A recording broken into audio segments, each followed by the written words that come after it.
What is up, guys? It is the Sound Alchemist, and first and foremost, I want to say welcome to the final part of this series that we like to call The Portrait of the Primarchs. So if you don't know what this is a three-part series where we go through each of the 18 Primarchs. We can't go through the 20 of them because those two are lost.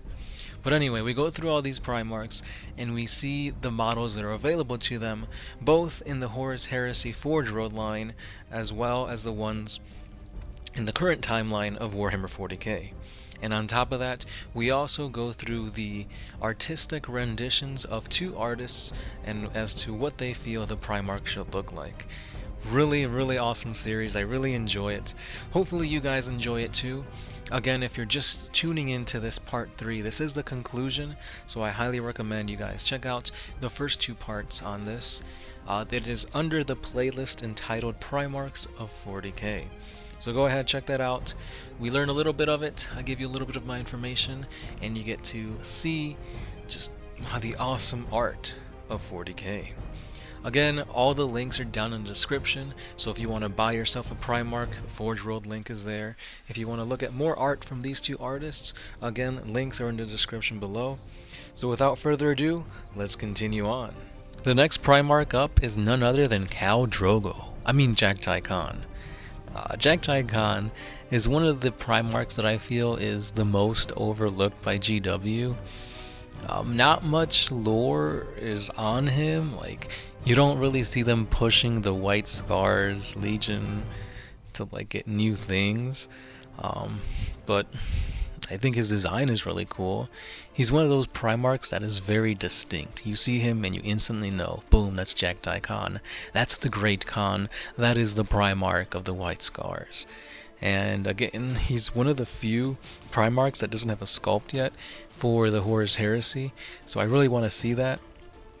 I'm also really interested to see him come into the fray, into the 40K universe, to see his bikes in action, because he's a very hard-hitting Legion, I guess the White Scars is as a whole, and I really want to see their playstyle more so on the battlefield, and seeing a Primarch lead an all-bike army would be really badass. The next Primarch is Batman, or the 40K version of Batman. Conrad Kurz, the Night Hunter, the Primarch of the Chaos Space Marine Legion known as the Night Lords. His artwork is phenomenal. The one you see here just really showcases fear, dread, and I really enjoy it. You could really see how sunken his eyes look, and just how intimidating Conrad Kurz would be, especially knowing that he's a superhuman giant that can easily just crush your skull in the palm of his hand. He's just really awesome. I really enjoy his lore. I really like how he hates his legion, because they ended up being all murderers and prisoners turned space marine. So he detests his legion. He's being plagued by visions of future events that the Emperor is letting happen. So he's seeing thousands of humans and people and just things in general just crumble, all because of the Emperor. And he knows this, and the Emperor knows that he knows this, and yet nothing is being done. So let me know if you think that Conrad Kurz is the anti-hero in the Primarchs. Because whenever you think Conrad Kurz, you think of oh, hands down, he's chaos. He's only doing this for himself, but I think there's a hidden motive there. And I think that the assassin sent to kill him didn't actually kill him. He's just biding his time to make his move. The next Primarch up is the Angry One, the Red Angel, Angron, Primarch of the World Eaters Traitor Legion. So basically, this guy is all about Khorne, but he has a reason to be all about Khorne, and that's kind of the Emperor to blame. he was very devout to his fellow gladiators on his homeworld, and they were trying to do an insurrection. However, when they were about to get slaughtered by the ruling elite of the planet, the Emperor came in and pretty much just teleported him to safety, and he had no choice but to watch his comrades, his friends, die at the hands of their basically slave owners. It's a really sad backstory to Angron, and all that kind of just fuels his hatred towards the Imperium, towards the Emperor, and that's why things got kind of out of hand with him. You could really see the anger, the hatred in the images here. It shows him kind of growling, yelling, just ready to pounce into combat and just shed blood everywhere. And nowadays, he's actually become a demon prince. So his anger has actually used as fuel to both his armies and the armies of Khorne. So again, the images you see here really showcase how badass Angron is. And even the model just shows carnage all around him. So I can't wait to see what they'll do with his sculpt when he finally makes his move into the current timeline. And the last loyalist Primarch that we talk about today is Corvus Corax, the Liberator, the Deliverer, the Raven Lord, the Chooser of the Slain, and the Shadow Lord. So Corax is the Primarch of the Raven Guard, and he's similar looking to that of the Night Haunter, but not as intimidating. He's been known to liberate humans that have been held captives, since he himself was a captive, so he kind of knows what it's like to be oppressed, and because of that, he's fighting for freedom.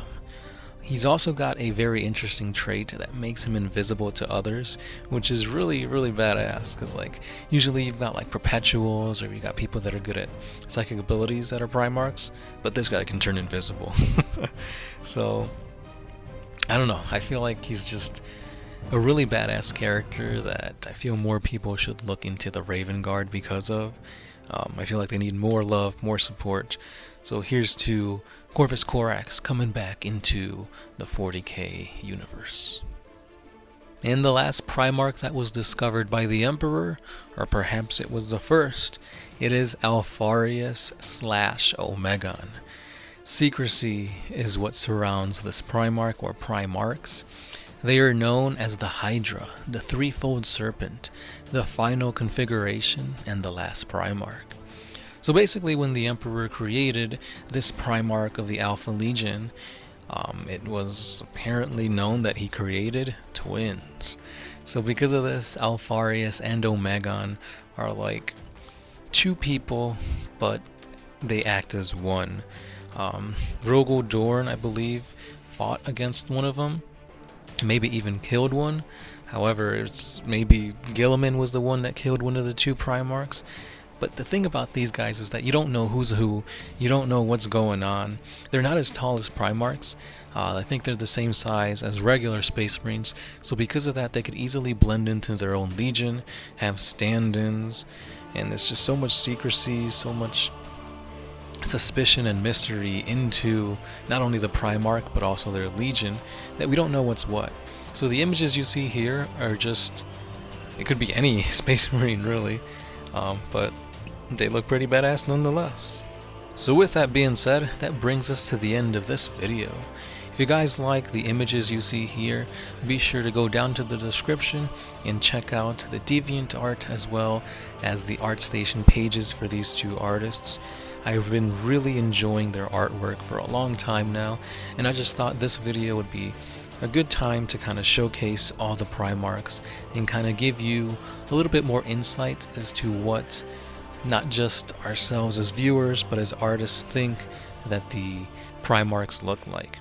There's been official art of Primarchs, but I think it's always better to kind of dive into people's psyche and kind of see what their art showcases.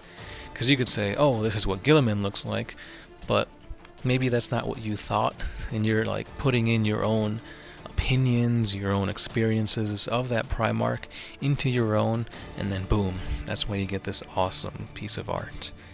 So again, guys, check them out. Be sure to head on over to the Forge World website if you do wish to purchase these awesome sculpts. And here's to hoping that this year we finally get yet another Primarch into the current 40K timeline. I'm really hoping we get a Loyalist, but at the same time, I kind of want another Demon Prince. So let's see what GW decides to do. And also let me know down below in the comments what was your favorite piece of artwork from these Primarchs that you saw in this video. Can't wait to read your comments, and that's all I've got for you today. As always, I'm the Sound Alchemist, part of One Mind Syndicate, and I'll see you guys tomorrow.